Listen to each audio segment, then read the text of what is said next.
રોગના કારણો. રોગનું કારણ શું છે? જ્યારે આપણે રોગના કારણ વિશે વિચારીએ છીએ ત્યારે આપણે એ યાદ રાખવું જોઈએ કે આ કારણના ઘણા સ્તરો હોય. ચાલો આપણે એક ઉદાહરણ લઈએ. જો કોઈ નાના બાળકને પાણી જેવા પાતળા જાડા થયા છે, બહુ જાડા થઈ ગયા છે અને બહુ જ, તો આપણે કહી શકીએ કે એનું કારણ વાયરસ છે. એને કંઈક મોઢાની અંદર કંઈક હાથ નાખતો હોય વારંવાર અને ગમે તે વસ્તુ મોઢામાં નાખતો હોય એટલે વાયરસ અંદર ગયો એટલે એને આવા જાડા થઈ ગયા. એટલા માટે રોગનું મુખ્ય કારણ શું નક્કી થઈ ગયું કે ભાઈ વાયરસ. એને જાડા થઈ ગયા તો એને રોગ થયો હોય, બરાબર. તો એનું મુખ્ય કારણ શું કે ભાઈ વાયરસ, એનું કારણ. આ પહેલી વાત થઈ. પરંતુ પછી પ્રશ્ન થાય આપણને એવો, કરો આ વાયરસ આવ્યો ક્યાંથી? સમજી લો કે આપણે વિચારીએ કે હવે કદાચ દૂષિત પાણી આવ્યું હતું, બરાબર. આપણી સોસાયટીની અંદર જે પાણી મોકલે છે ઉપરથી મ્યુનિસિપાલિટીવાળા, તો એમાં રસ્તામાં કોઈ જગ્યાએ ગટરનું પાણી કંઈક ભળી ગયું હતું એટલે અહીંના વિસ્તારમાં ઘણા બધા છોકરાને આવા જાડા થયા હશે. અમુક છોકરાને જાડા થયા છે. એટલે આવું કંઈક વાયરસ દૂષિત પાણી પીવાના કારણે પણ આ રીતનો આવ્યો હશે. તો હવે બીજા બધાને તો ન થયું આવું, તો ઘણા બધા છોકરાએ આ રીતનું પાણી પીધું હતું. દૂષિત પાણી આવ્યું હતું, જે આ ગટરનું પાણી ભળી ગયું હતું, બરાબર. તો એ પાણી તો આખી સોસાયટીમાં બધાએ પીધું હોય ને પાણી, તો સોસાયટીમાંથી તો ખાલી 5 જ ઘર એવા છે કે જેના ઘરે આ રીતના જાડા થયા છે, બાકી કોઈને કાંઈ થયું નથી. તો એવું કેમ થયું હશે? આનું કારણ એ પણ હોઈ શકે કે આ બાળક તંદુરસ્ત ન હોય, જેના પરિણામ રૂપે એવી બાબત થવાની શક્યતા છે કે જ્યારે આ બાળક વાયરસના સંપર્કમાં આવે છે તો તે બીમાર થઈ જાય છે. બીજા બાળકને પણ આ વાયરસ આવ્યો હતો અને આ બાળકને પણ આવ્યો હતો. બીજાને જાડા ન થયા, આ બાળકને જાડા થઈ ગયા. એનું કારણ કે તે તંદુરસ્ત નથી. વાયરસ એની અંદર આવી ગયો ને તો એના ઉપર અસર થઈ ગઈ તરત એને, તંદુરસ્ત ન હોવાના કારણે. બાકી જો બાળક તંદુરસ્ત હોય ને, આપણે તંદુરસ્ત હોઈએ ને, તો આપણી અંદર વાયરસ આવે ને તો એ વાયરસ આપણી અંદર આવ્યા પછી મરી જાય વાયરસ. આપણું શરીર હોય એ વાયરસની સામે લડે, એટલે આપણું શરીર હોય ને વાયરસને મારી નાખે.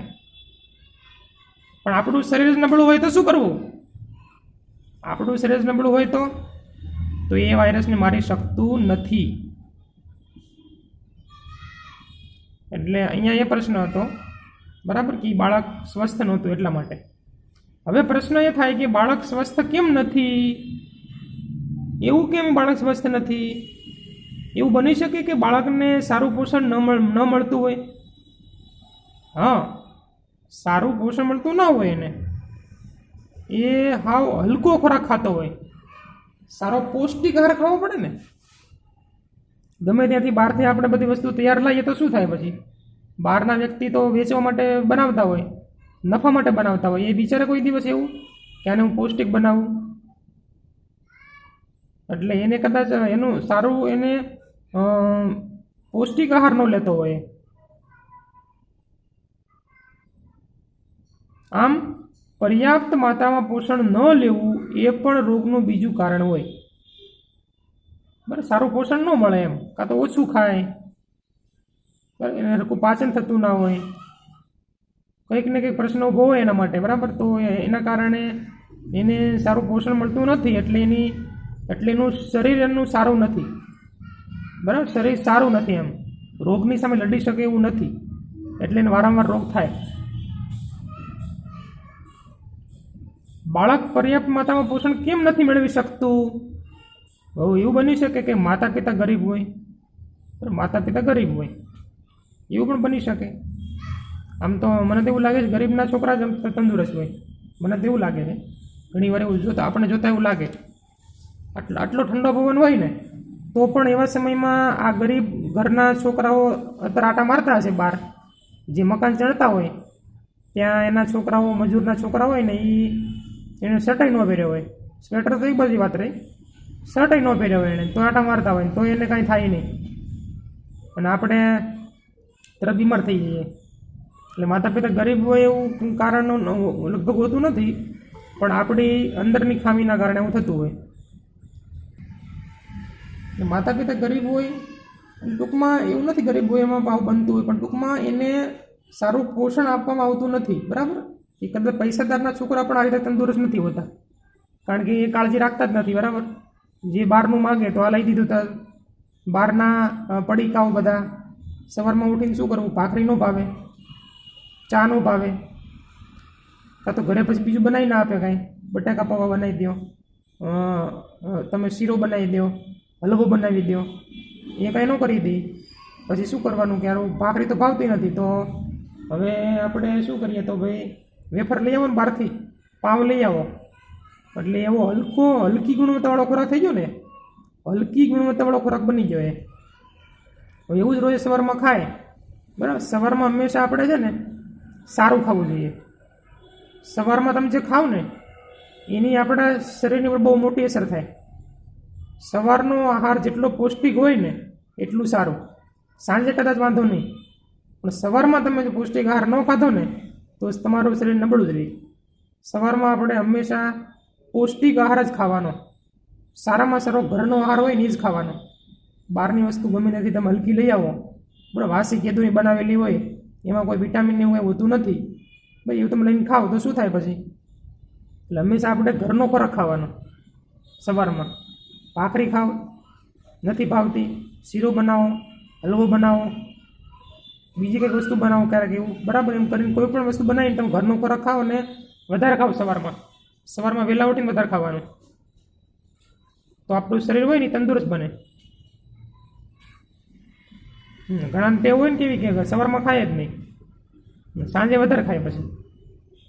અને સવારમાં તમે ખાધું હોય ને તો શું થાય, આખો દિવસ તમે કામ કરો, પ્રવૃત્તિઓ તમે આટા મારો, એટલે બધું પાચન થઈ જાય અને શરીરમાં આપણું આંતરડું પણ સાફ હોય ને, એટલે એની જે તમે જે ખોરાક ખાધો હોય ને એનું તરત મંડે પોષણ મળવા તમારા શરીરની અંદર, એટલે વધુ એ અસર કરે તમને, પાચન સારું થાય એનું. એટલે સવારમાં ખોરાક સારો ખાવો જોઈએ. એટલે આવી બધી ખામીઓ હોય ને એના કારણે શું થાય કે પૈસાદાર કુટુંબ હોય કદાચ ને તો એના બાળકો પણ કદાચ તંદુરસ્ત ના હોય, કારણ કે એને ખાવામાં જ ખબર નથી કઈ રીતનું ખાવું, શું ખાવું. બરાબર, એવું કંઈ ધ્યાન છે નહીં, પૈસા ઉપર ધ્યાન હોય ખાલી, તો બાળક તો ગમે આટા મારતું હોય ને એને પૈસા આપી દીધા એટલે ગમે તે ખાઈ લે, ગમે એટલો હલકો નાસ્તો બહારનો કરી લીધો ગમે ત્યાં, એટલે એવું પણ બનતું હોય. એ પણ સંભવિત છે કે બાળકમાં આનુવંશિક ખામી હોય, જેથી બાળક વાયરસના સંપર્કમાં આવવાથી પાતળા ઝાડાની અસર દર્શાવે છે.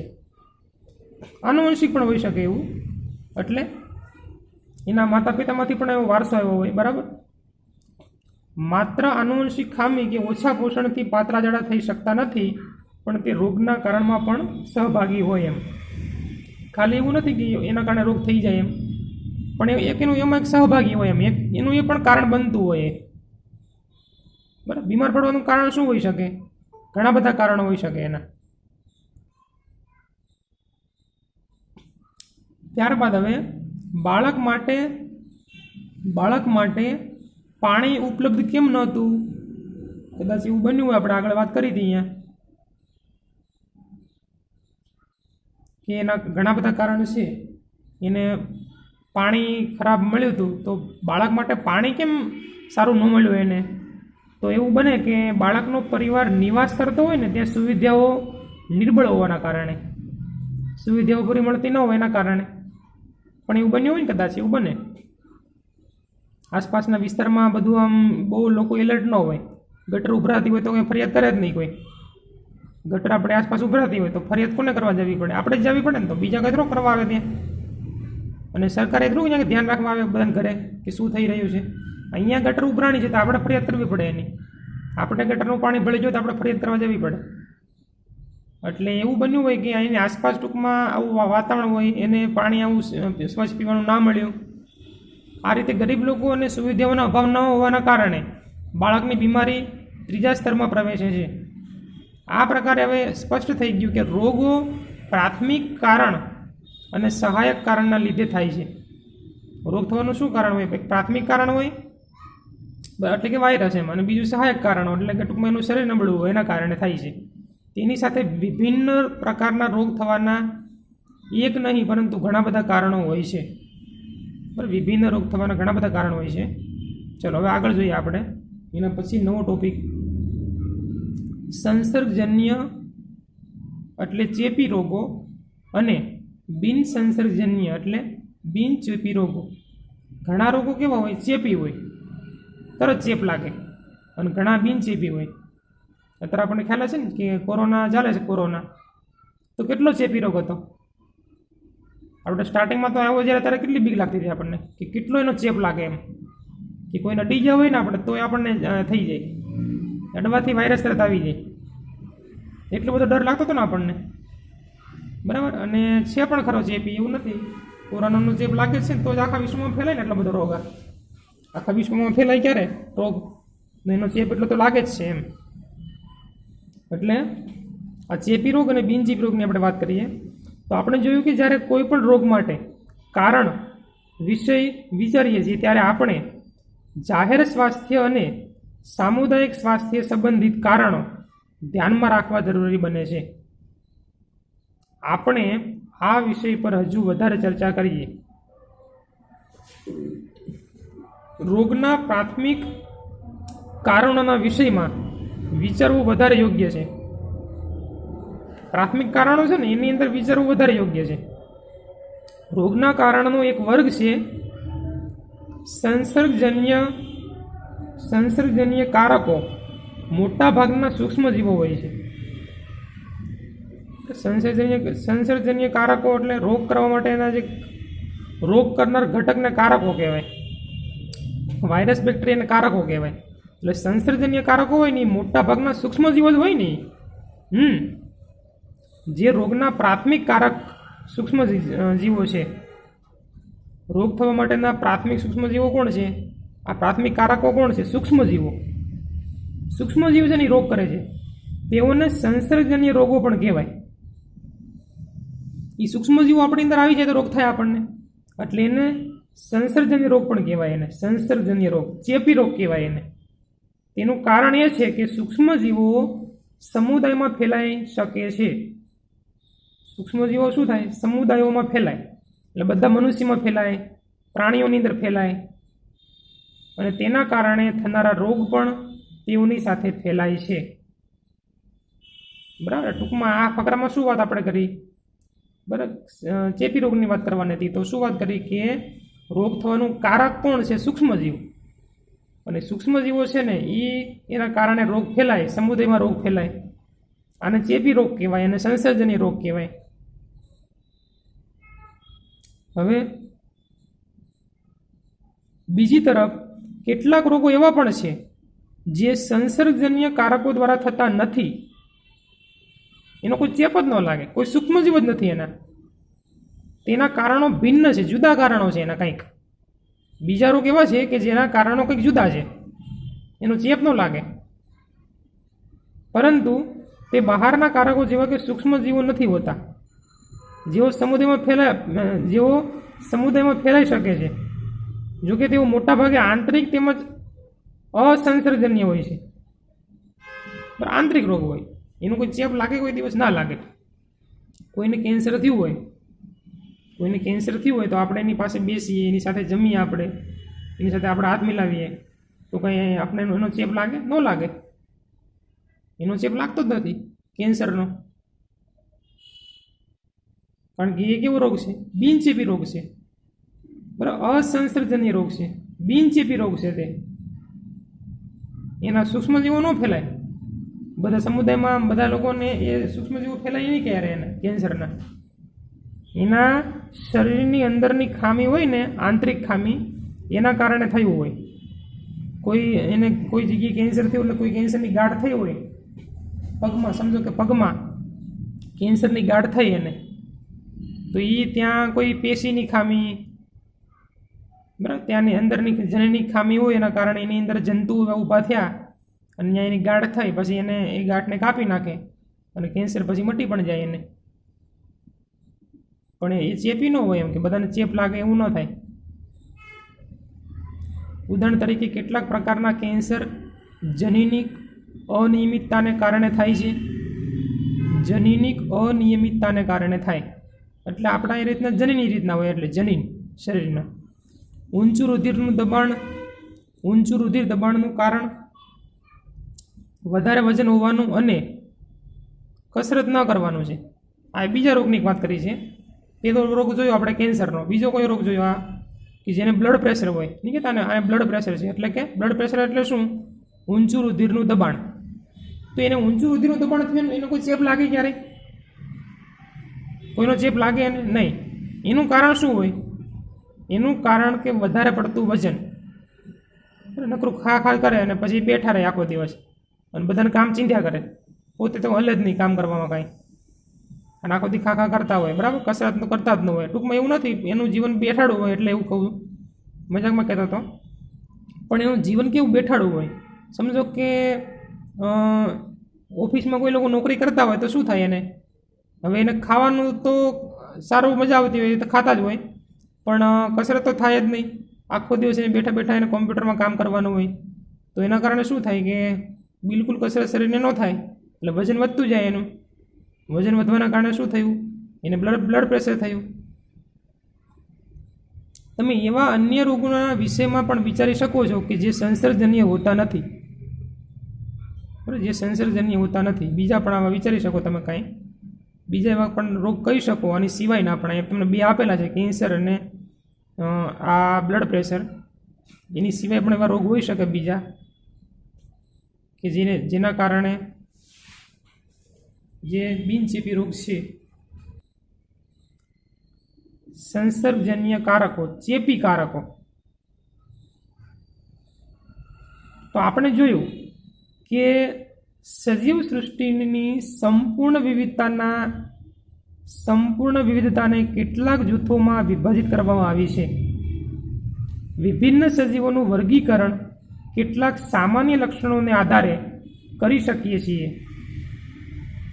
રોગ ઉત્પન્ન કરવાવાળા સજીવોનો આમાંથી અનેક જૂથોમાં સમાવેશ થાય છે. આમાંથી કેટલાક વાયરસ, કેટલાક બેક્ટેરિયા, કેટલાક એકકોષીય સજીવો એટલે કે અમીબા, પેરામિશિયમ, કેટલીક ફૂગ અથવા પ્રજીવો છે. કેટલાક રોગો બહુકોષીય સજીવો જેવા કે અનેક પ્રકારના કૃમિથી પણ થાય. યકૃત કૃમિ, પટ્ટી કૃમિ, બરાબર, બધા કૃમિઓ છે, એનાથી પણ થાય. એટલે રોગ થવાનું શું કારણ છે? વાયરસ, બેક્ટેરિયા, પછી ફૂગ, પ્રજીવ અને કૃમિ, આ બધા રોગ થાય ને. આ રોગ થવાના કારકો જ બધા. કયા રોગની આપણે વાત કરીએ છીએ? સંસર્ગજન્ય રોગો, ચેપી રોગો.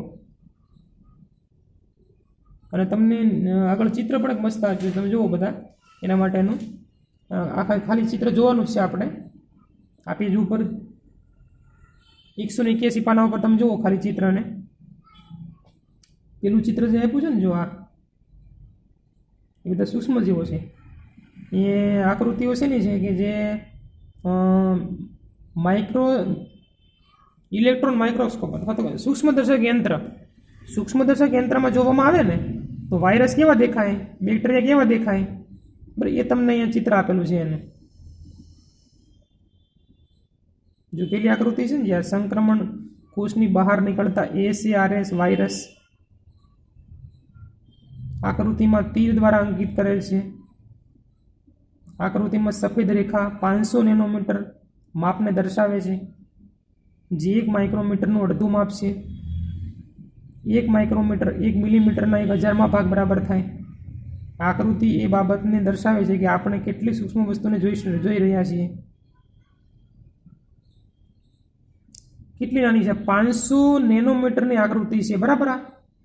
એક રેખા હોય ને, તો 500 નેનોમીટર એટલે કેટલું? આપણી આંખ હોય ને, એ 10,000 નેનોમીટર જોઈ શકે. એકદમ ઝીણો વાળ હોય, પાતળો એવો વાળ, એની સાઈઝ કદાચ આપણે કહીએ 10,000ની હોય તો જોઈ શકે. એમ એનાથી પાતળું દેખાય નહીં આપણને. આપણી આંખ 10,000 નેનોમીટર સુધી જોઈ શકે. તો આ તો 500 નેનોમીટરનો જ વાયરસ હોય, એટલે આપણે દેખાય ખરો? ના દેખાય. બાજુમાં તમને જે આકૃતિ બીજી આપી છે એ છે ને આપી છે એ તમને લેશમાનિયાની આકૃતિ કે જે કાલા આજાર રોગનું કારણરૂપ પ્રજીવ છે. કાલા આજાર રોગનું એક પ્રજીવ છે. એ આ રોગ થાય માટેનું સજીવો અંડાકાર છે અને પ્રત્યેક લાંબી ચાબુક જેવી રચના ધરાવે છે. બોલો, આ સજીવ છે, આ સફેદ રહ્યું ને, આ સજીવ છે સફેદે, અને એને ચાબુક જેવી પૂંછડી હોય, એને ચાબુક જેવી લાંબી.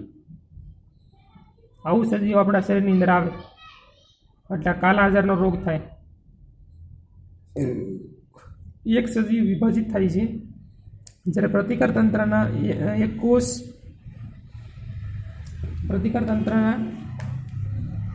કોષ વિભાજિત સજીવને ચાબુકને જકડવું છે અને તે સજીવને નાશ થાય ત્યાં સુધી તેને સક્રિય રહે છે. રોગ પ્રતિકારક કોષ લગભગ 10 માઇક્રોમીટર વ્યાસ ધરાવે છે.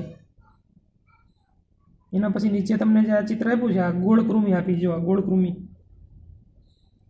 કૃમિ છે, નાના આંતરડામાં જોવા મળે, 4 સેન્ટીમીટરની હોય. 4 સેન્ટીમીટરની માપપટ્ટીમાં મપાયેલી એક પુખ્ત ગોળ કૃમિ સૂત્રકૃમિ કરમિયુના માપના અનુમાન માટે છે. કહેતા આપણા પેટમાં કરમિયા થાય, બધા કરમિયા છે. આ ગોળ કૃમિયા નહીં, ઘણા કહેતા જીવડા કવડે છે, એટલે કૃમિ છે. પછી બાજુ તમને આપ્યું છે પ્રજીવ. અહીંયા આ ચિત્ર શેનું છે ઉપરનું?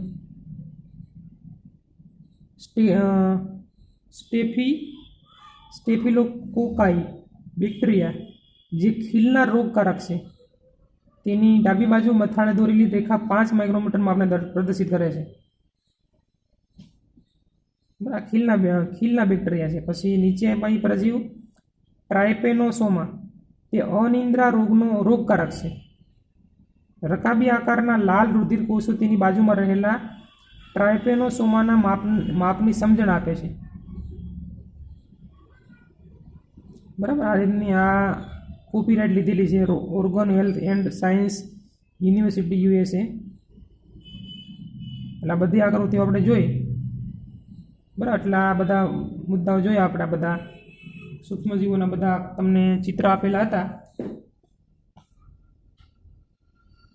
હવે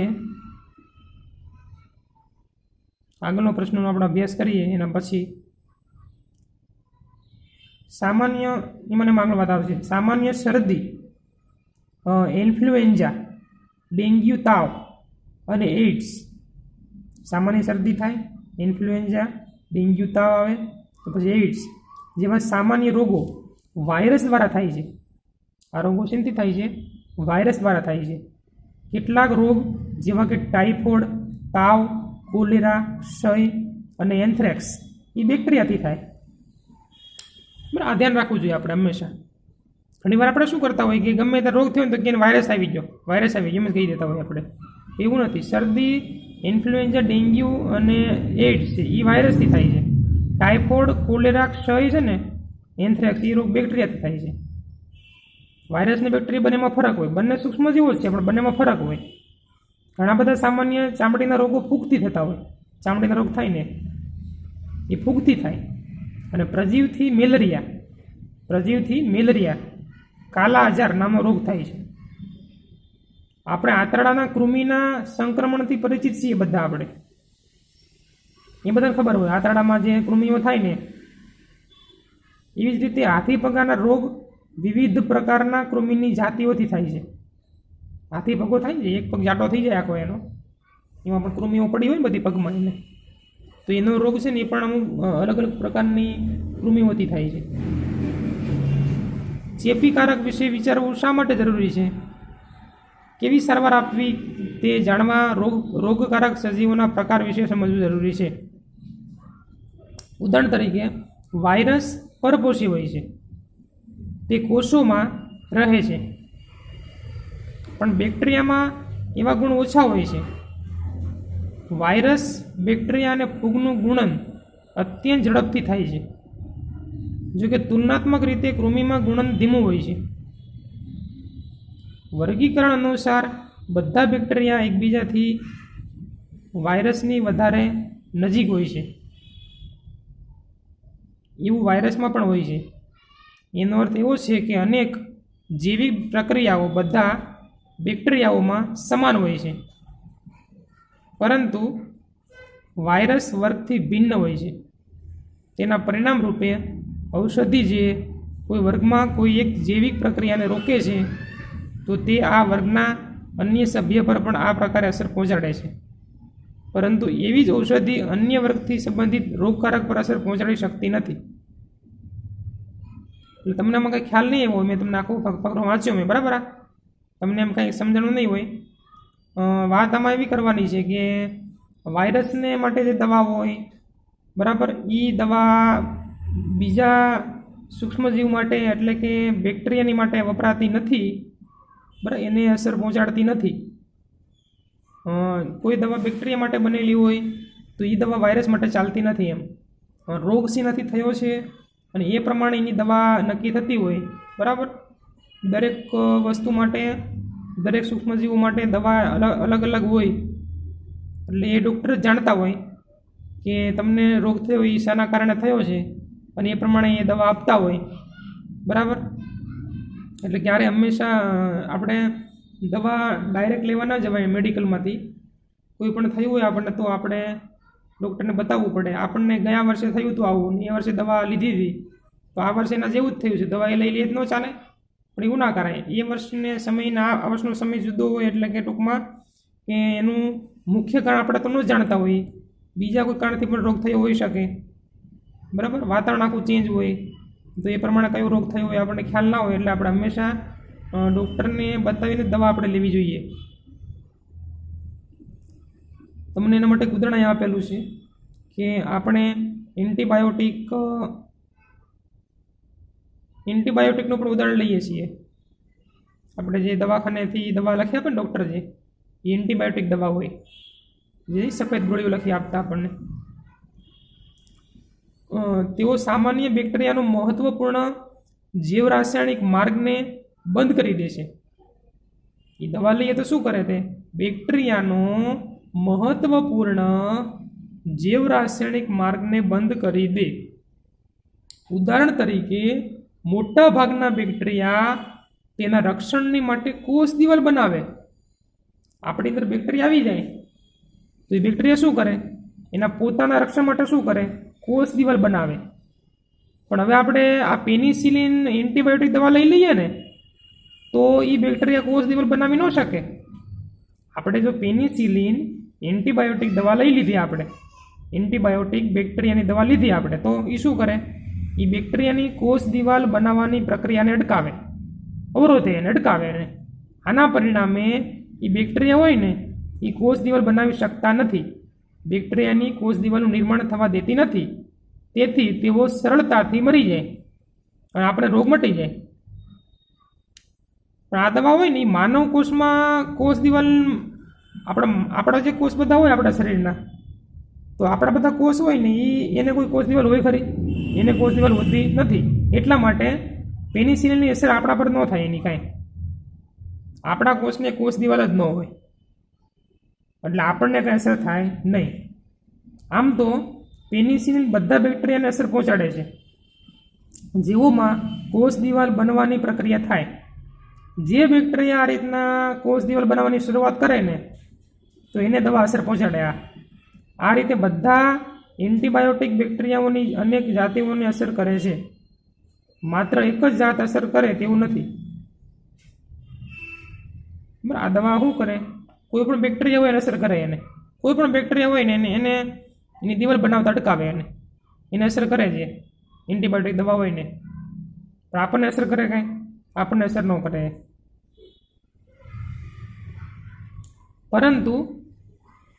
પરંતુ વાયરસમાં એવો માર્ગ નથી હોતો. આ કારણે કોઈ પણ એન્ટીબાયોટિક વાયરસમાં અસર ન થાય. વાયરસમાં એવો કોઈ માર્ગ ન હોય. વાયરસને એવી કોઈ કોષ દિવાલ બનાવવાની ન હોય. ખ્યાલ? વાયરસને કોષ દિવાલ બનાવવાની ના હોય એટલે એ વાયરસ માટે આ કોઈ અસરકારક ન નીવડે દવા. જો આપણે શરદી ઉધરસથી પ્રભાવિત હોઈએ ને તો એન્ટીબાયોટિક લેવાથી રોગની તીવ્રતા અથવા તેનો સમયગાળો ઓછો નથી થતો, પણ જો વાયરસ સંક્રમિત શરદી ઉધરસની સાથે બેક્ટેરિયાનું સંક્રમણ હોય ને તો આપણને એ લાભકારક નીવડે.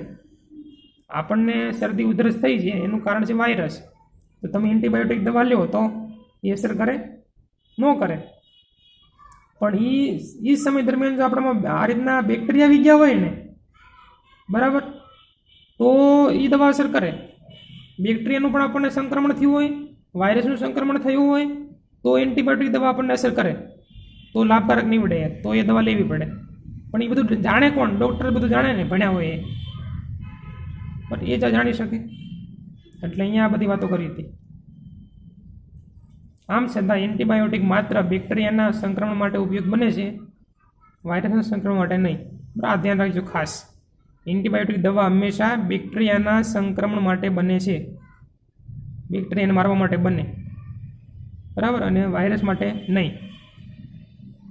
બરાબર. પછી તમને પ્રવૃત્તિ આપી છે, પછી આપણે અહીંયા ટૂંકમાં અહીંયા સુધી આપણે ભણીએ, બાકીનું પછી આવતા પીઠથી ભણીશું આપણે આ પાઠનું.